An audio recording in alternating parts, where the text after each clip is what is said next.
Call me crazy, but if somebody releases a statement saying they don't regret their actions and plan on doing more of similar actions in the future, doesn't scream accepting responsibility. It doesn't say understanding that you violated your code of conduct as a lawyer.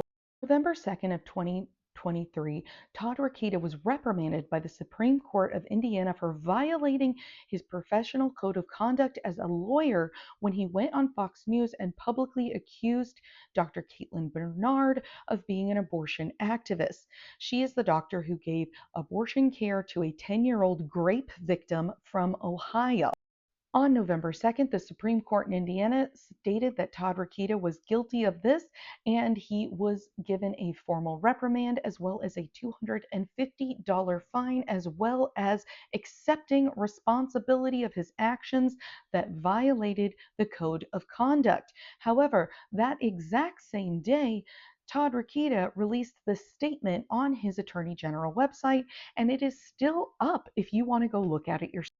In this statement, he refuses to take any sort of responsibility. So I'm not quite sure where the Supreme Court of Indiana got the idea that Todd Rokita really meant it when he took responsibility for it in 2023, but released this statement on the same day. He even lies about being fined and says that liberal activists are trying to cancel your vote. He also alleges that he has evidence and explanation for everything he said, taking zero accountability or responsibility for his actions, and basically continues to call this doctor a pro-abortion activist when she was only giving health care to a 10-year-old girl.